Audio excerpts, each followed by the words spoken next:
குழந்தைகள் எல்லாம் பால் குடிக்க வச்சு அந்த ஊருக்குள்ள எல்லா குழந்தையும் கூட்டிட்டு போய் எல்லாத்தையுமே ஒரு குட்டியா இருக்கிறதுல நாயா மாத்தி கடைசி வரைக்கும் அந்த நாய் குழந்தைகளை பூரா காப்பாத்தி போடு பாருங்க. அப்படிப்பட்ட நட்சத்திரம் தான் மூல நட்சத்திரம். எப்படி?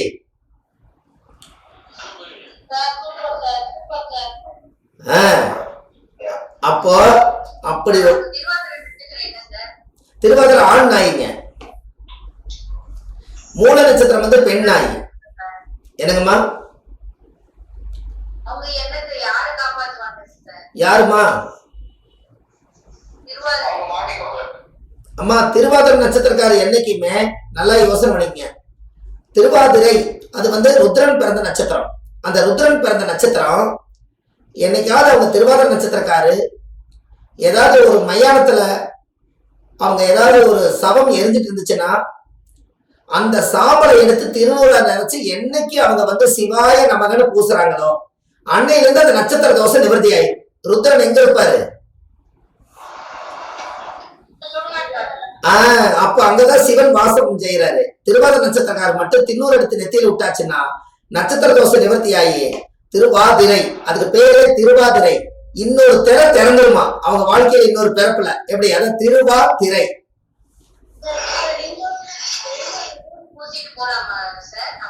ஆமா, தின்னூறு மயான தின்னூறு பூசணும். அதுக்கு தகுமா காசி போனீங்கன்னா தின்னூறு பூசி விட்டா என்ன பூசி விடுறாங்க?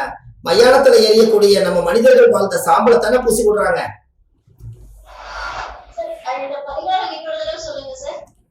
ஆமா, திருவாதிரை நட்சத்திரங்கம்மா. திருவாதிரை நட்சத்திரத்துல ருத்ரன் பிறந்தார். ருத்ரன் அதாவது வந்து வெட்டியான்னு சொல்லுவாங்க. அதாவது வந்து சவம் எரிக்கக்கூடியவர். அந்த சவம் எரிக்கக்கூடியவர் தான் ருத்ரனுடைய நட்சத்திரம். அப்போ நம்ம அந்த சவம் எரியக்கூடிய இடத்துல நாம சாம்பலை எடுத்து அஸ்தி கொண்டு போய் கரைக்கும் போது ஒரு அஸ்தியில இருந்து ஒரு சின்ன சாம்பல் எடுத்து நெத்தியில வச்சீங்கன்னா அந்த மயான சிவன் உங்களை ஆசீர்வாதம் பண்ணுனா திருவாதிரை நட்சத்திரக்காருக்கு நட்சத்திர தோஷம் நிவர்த்தி ஆகும். அது ஒண்ணும் பயப்படாதீங்க, அது சிவனுடைய பிரசாதம் தான்.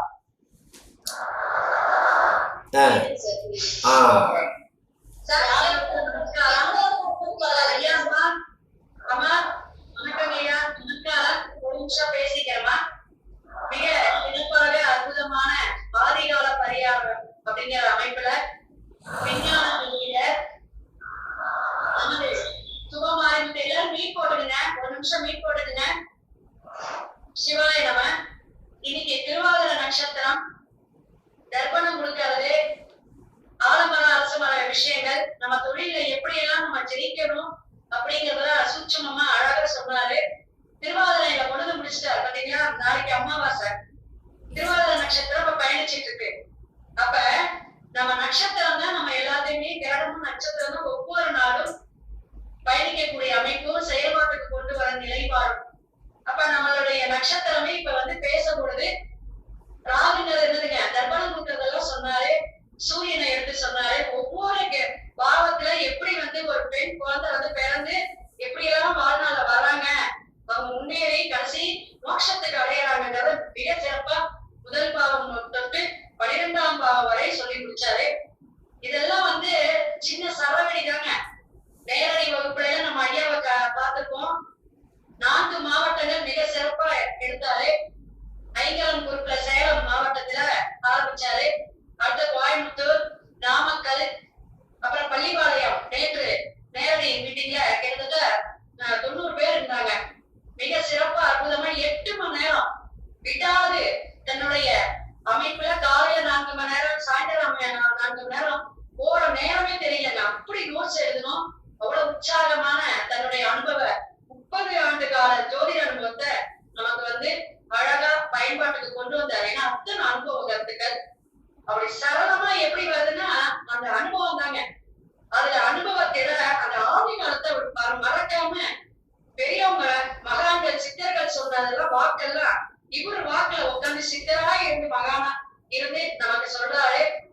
அதனால தயவு செய்து இதுல பயணிச்சுட்டு இருக்காங்க அனைவருமே வருகின்ற 29/7 கடைசி சனிக்கிழமைங்க இந்த மாதம் மிக சிறப்பான நேரடி வகுப்பு. ஐயாட்ட வந்து ஆசீர்வாதம் வாங்கிக்கிட்டு பாத நமஸ்காரம் பண்ணிக்க. ஏன்னா சித்தரா ஒரு பாட போறார். அது எனக்கே நான் சொல்லிட்டே கிடைக்கிற ஐயாட்ட.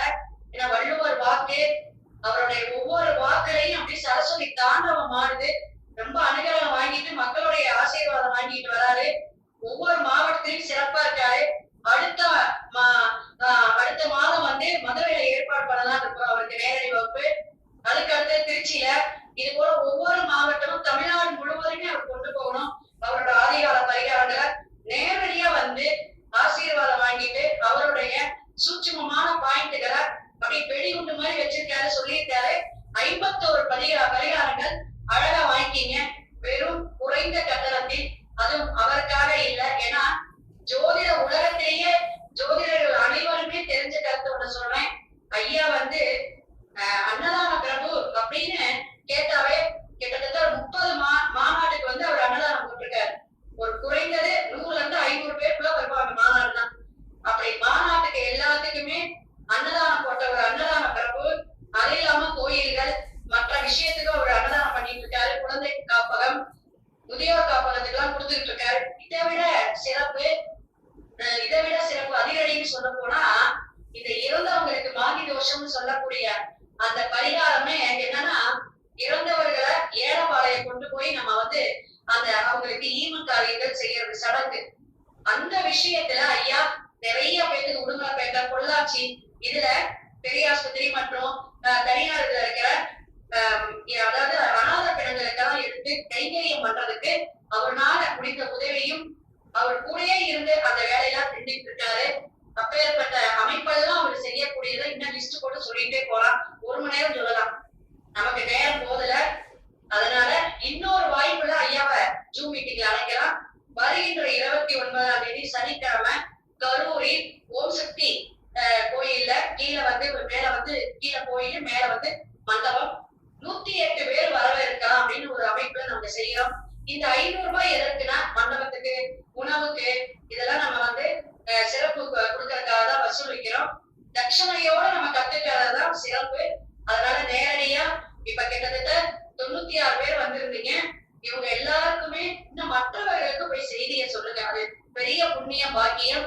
நம்ம நாளைக்கு அரச மரம், அத்தி மரம், வாழைமரம் எங்கேயாவது போயிட்டு கிழக்கு பக்கம் போகக்கூடிய கிளைய ஒழிச்சு மஞ்சள் தடவி, நீங்க யாரெல்லாம் அலுவலகத்துல உட்கார்ந்து நீங்க ஜோதிடம் சொன்னாலும் சரி, மற்ற தொழில் செஞ்சாலும் சரி, அவசியம் நாளைக்கு புனர்பூஷ நட்சத்திரம், திங்கட்கிழமை சிவனுடைய ஆதிக்கம், திருவாதிரையை தொடர்ந்து இன்னைக்கு ஐயா வந்து நமக்கு சிவன் ஆதிக்கமா வந்து சொன்னாரு.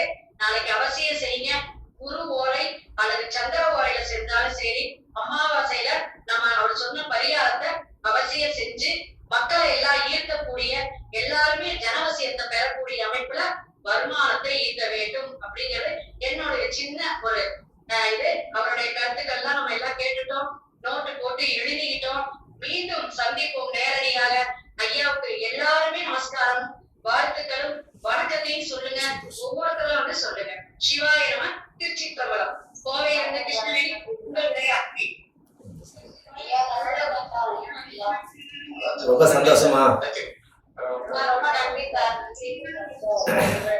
உங்களுக்கெல்லாம் பரிகாரம் எல்லாம் திருப்தியா இருந்ததுங்களாமா?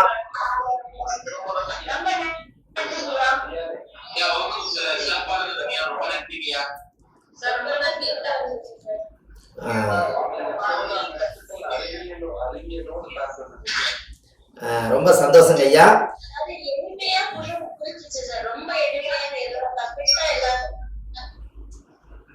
ரொம்ப எனக்கு இந்த பரிகாரம் இப்பதான் நான் கொஞ்சம் முன்னாடிதான் வந்தேன். அதனால எனக்கு இந்த பரிகாரம் சரியா தெரியல. ஒரே ஒரு நிமிஷம் சொன்னா நல்லா இருக்கும். நேரடியா வாங்க, அதிரடி பண்ணா பாருங்க, சூப்பரா பரிகாரம். எல்லாரும் நேரடியா வாங்க, தங்களுடைய கருத்துக்களை வாட்ஸ்அப்ல அனுப்புங்க, நம்மளுடைய குரூப்ல அனுப்புங்க. நம்ம எல்லாமே இலவச ஜோதிட குரூப்ல எடுத்து போறோம். ஓகேங்களா? நேரம் ஆயிடுச்சு. நிறைய நன்றியே வந்து கலந்து கொள்ள அனைத்து ஜோதிட சொந்தங்களுக்கு நன்றி. வாழ்க வளமுடன். ரொம்ப சந்தோஷங்க ஐயா. உங்களை எல்லாம் மனசார நான் வாழ்த்துறேன்.